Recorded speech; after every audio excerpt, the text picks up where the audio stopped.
a comenzar. Esta clasecita va a hablar únicamente de las características y un poquito de anatomía y fisiología de esta glándula, ¿sale? Vamos a tener que, pues bueno, es un órgano que tiene forma piramidal, es de color amarillo y va a estar unido en la parte del polo superior de nuestros riñones, obviamente derecho y izquierdo, y esta unión la vamos a tener gracias a la cápsula fibrosa que llega a ser muy densa. En promedio pesa 4 gramos cada una y va a ser un órgano retroperitoneal, va a estar por detrás del peritoneo, ¿sale? Y por debajo del diafragma. ¿Quién lo va a estar irrigando? La arteria renal, la arteria frénica inferior y la arteria suprarrenal, ¿sale? Estas son parte de las características anatómicas que nosotros tenemos. Aquí pueden observar lo que acabamos de describir hace unos segundos, ¿sale? En el polo superior del riñoncito tiene una forma piramidal, color amarillo, y aquí tienen parte de las arterias que derivan de la aorta, ¿sale? Esto que ven, obviamente son las irrigaciones que tiene arteria renal, arteria suprafénica y arteria suprarrenal, ¿sale?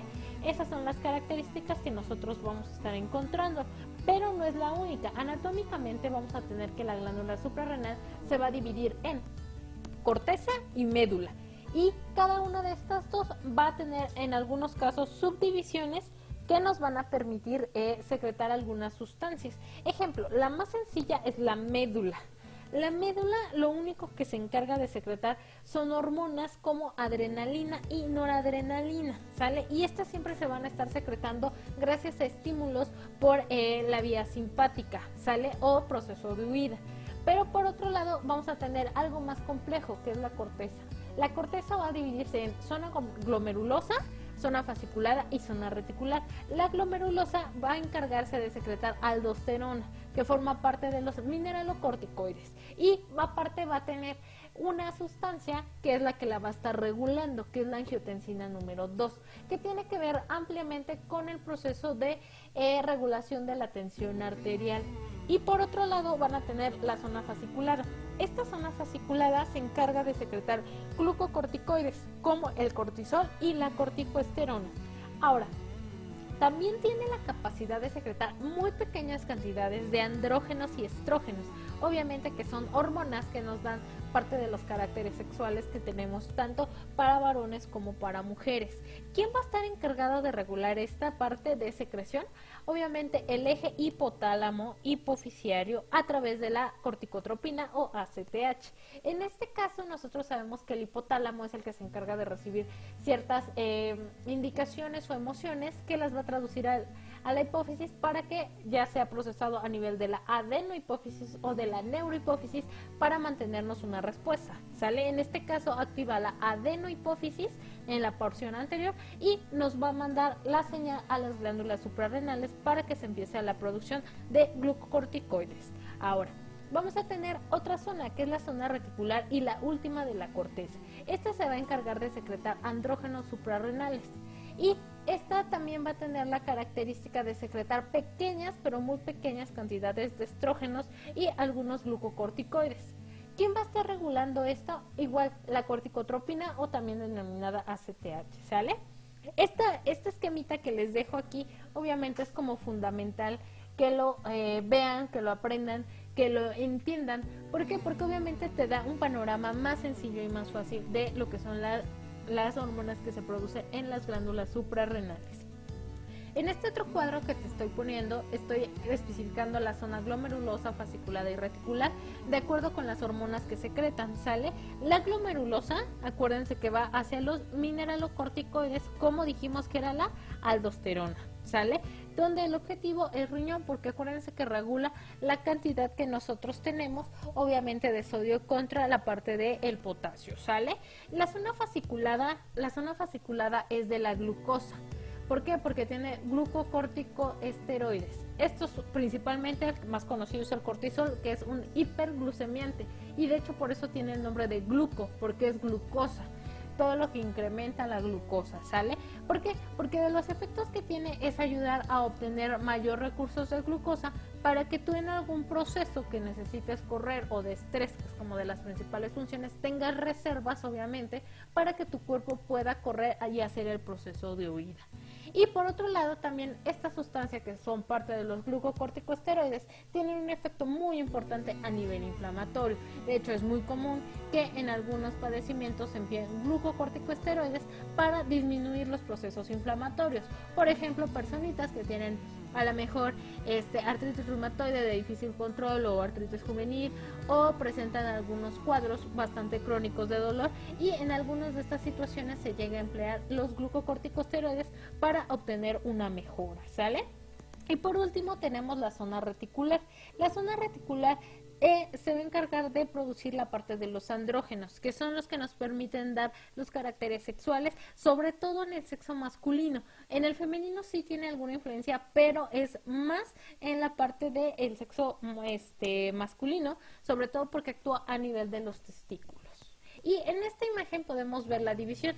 Todo esto es su glándula suprarrenal, ¿sale? Y va a tener 3 zonas. La glomerular, que se encarga de la aldosterona, va a tener su zona fasciculada, que va a dar parte de los glucocorticosteroides como la glucosa y parte de los andrógenos, y la zona reticular, ¿sale? La zona reticular, si recordarán ustedes, está en esta zona, que va con los andrógenos, ¿sale? Y por último vamos a tener la médula. La médula se va a encargar específicamente de las catecolaminas, como la adrenalina, que ya habíamos mencionado, que se encarga de los procesos de huida. Adrenalina y noradrenalina, ¿sale? Y en general estas son las características que nosotros tenemos de la glándula suprarrenal. Ahora, nosotros sabemos que todas las hormonas tienen como periodos donde se secretan más o se secretan menos. En este ejemplo, la glándula suprarrenal depende mucho de algo que se llama ciclo circadiano. ¿Por qué? Porque te indica en qué momento del día es cuando tú tienes mayor secreción de estas hormonas. Ejemplo, vamos a hablar específicamente del cortisol. El cortisol va a estar obviamente regulado por la ACTH o adrenocorticotropa, ¿sale? Esta hormona obviamente sabemos que se secreta de forma continua, ¿sale? Va continua, pero tiene ciertos periodos donde hace sus piquitos y hace la expulsión de las sustancias, ¿sale? ¿Cuándo es cuando va a tener mayor secreción de estas hormonas? Va a ser entre las 4 y las 8 horas, en la madrugada, ¿ok? Ahora, si nosotros nos ponemos a pensar en qué momentos se infartan más las personas, pues es en la madrugada. Es muy raro que alguien se infarte a las 3 de la tarde o que se infarte a las 11 de la mañana. ¿Por qué? Porque obviamente, ¿cuáles son las hormonas que nos están regulando? Por ejemplo, la parte del corazoncito, la adrenalina y la noradrenalina, que responden a un punto simpático. Si nosotros tenemos mayor secreción de estas hormonas entre las 4 y las 8 horas, y esto promueve a que tengamos mayor afecciones cardíacas por el incremento de las catecolaminas, es muy seguro que tu paciente se infarte. Por eso es que estas hormonas, sobre todo, se regulan por ese ciclo circadiano.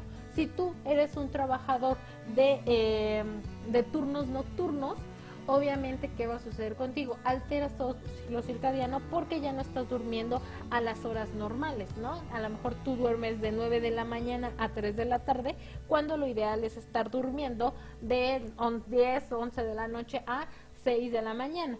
Esto hace que nosotros dependamos de ese ciclo circadiano, y que obviamente está regulado por la parte del hipotálamo, que era parte de los reguladores del sueño, ¿sale? Y esto obviamente nosotros lo tenemos que considerar bastante para tener niveles óptimos de secreción de esta sustancia, específicamente del cortisol.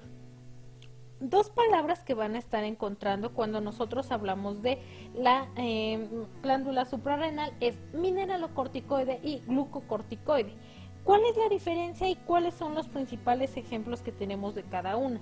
Mineralocorticoide se refiere a minerales, ¿sale? Minerales, por ejemplo, en este caso pues tenemos los que trabajan a nivel del sodio y el potasio. El ejemplo principal que tenemos de un mineralocorticoide es la aldosterona, que se encarga obviamente de regular el sodio junto con el potasio, y por esa razón se le llama mineralocorticoide. Por otro lado tenemos los glucocorticoides, donde justo el tener el glu nos hace referencia a glucosa. ¿Cuál será la función que tiene este glucocorticoide? Obviamente el incremento de glucosa a nivel sanguíneo, para que te mantenga el metabolismo que tienes tú referente a ya sea que necesites mayor glucosa porque vas a hacer alguna actividad física, o necesitas oír, o necesitas metabolizar a lo mejor carbohidratos, o a lo mejor lípidos o proteínas, ¿sale? Y de ahí derivan un sinfín. La más conocida es el cortisol, es una de los principales glucocorticosteroides y ese es como el más frecuente o el más común, que se activa sobre todo en procesos de estrés. Ahora, todas las hormonas corticosuprarrenales, ya sea mineralo o sea glucocorticoide, van a tener un origen a través del colesterol, a través de las grasas, ¿sale? Las grasas por eso son importantes. Persona que tiene anorexia o tiene desnutrición tiene deficiencias hormonales y obviamente tiene carencias tanto de hormonas hiperglucemiantes, hormonas que te permitan la regulación del sodio y el potasio. ¿Por qué? Porque no tienen una reserva adecuada de colesterol que te permita sintetizar estas hormonas, ¿sale? Entonces, por eso es que nosotros necesitamos el consumo de grasas para que tengamos un buen funcionamiento. Pero así como tenemos una importante como necesidad de grasas, el exceso de estas también tiene efectos secundarios, ¿sale?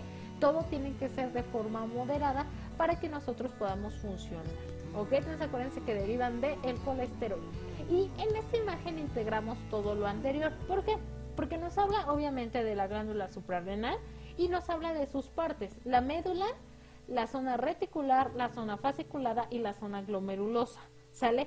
Todas estas son los componentes y todas estas van a estar dependiendo de, obviamente, una hormona que se va a estar secretando a nivel del hipotálamo, que es la hormona liberadora de corticotropina, la CRH, para que esta, en cuanto tú tengas a lo mejor un impulso de estrés o ansiedad o algún movimiento o algún proceso de que tengas que huir, ¿qué va a suceder? Se activa la señal a nivel del hipotálamo de que necesitas algo y esta hormona liberadora de corticotropina, CRH, va a activar a la adenohipófisis para que active a la ACTH o hormona adrenocorticotropa y esta actúe directamente a nivel de tu glándula suprarrenal con sus diversas funciones, ya sea que tengas que producir andrógenos, ya sea que tengas que producir mineralocorticoides, ya sea que tengas que producir glucocorticoides, ¿sale? Funciones principales, cortisol y la parte de la renina-angiotensina con la regulación de los líquidos, sodio y potasio, ¿sale? Para que tú tengas una buena función. Y aquí todo este ciclo depende mucho de tu ciclo circadiano o tu ritmo circadiano. ¿En qué momento se produce más todas las hormonas de las glándulas suprarrenales o corticosteroideas? Cortisol de 4 a 8 van a estar en mayor pico, que es justamente en la madrugada cuando tú tienes mayor producción de estas hormonas, ¿ok? Ahora, ¿cuáles son los efectos del cortisol, que es una de las hormonas que mayor frecuentemente tienen daños o tienen efectos benéficos, pero si hay un incremento tienen efectos no tan buenos, ¿sale? Uno de los principales es que te ayuda obviamente a la inflamación, ¿sale? De hecho es muy común que ante algún proceso de dolor agudo crónico o alguna enfermedad empleen corticosteroides. ¿Y esto por qué lo hacen? Porque el cortisol tiene características para estabilizar las membranas lisosómicas, esto a nivel de la célula, te permite, reduce obviamente que tu célula sea permeable a los capilares, entonces al ser menos permeable tienes menor capacidad de ingresar células proinflamatorias, disminuye obviamente la parte de los leucocitos para que obviamente disminuya todo el proceso de inflamación, ¿sale? Y aparte de eso, en el sistema inmunitario como tal inhibe por mucho la multiplicación de los linfocitos, que son parte del proceso de inflamación, y va a tener un efecto para disminuir la fiebre, ya que va a disminuir la interleucina número 1 y por tanto los leucocitos van a disminuir, ¿sale? Esos son parte de los efectos que tenemos. Y en esta imagen nosotros podemos ver cómo funciona. Obviamente, tenemos una señal de algo que está sucediendo en nuestro cuerpo, en el exterior, algo nos está pasando. O, al ejemplo, a lo mejor ahorita que vienen, a lo mejor tienen examen y el hipotálamo se empieza a estresar. El hipotálamo activa o a la CRH, hormona liberadora de corticotropina, y le dice, ¿sabes qué? Ponte a trabajar. Y le dice a la hormona ACTH, adrenocorticotropa, necesito que produzcas corticosteroides, necesito que produzcas adrenalina, necesito que produzcas ¿qué otra? Aldosterona, no sé, para que podamos trabajar.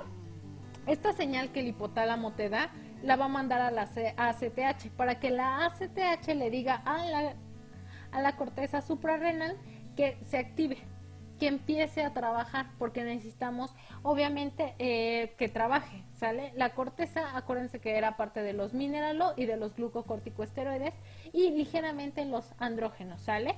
Esta es la función, pero si hubiéramos activado la médula, obviamente nos iba a activar la adrenalina y la noradrenalina. Una vez que nosotros tenemos todo este proceso de activación de la corteza suprarrenal y tenemos la actividad, ¿qué sucede? Nuestro cuerpo solito se autorregula y nos va a mandar una retroalimentación negativa para decirle al hipotálamo, ya está hecho el trabajo, ya no necesitamos más de estas sustancias, detén todo el proceso. Y justo ahí es cuando nosotros tenemos como estos efectos benéficos y a veces el organismo se equivoca, ¿sale? Pero en general esto es lo que nosotros tenemos que saber de la glándula suprarrenal.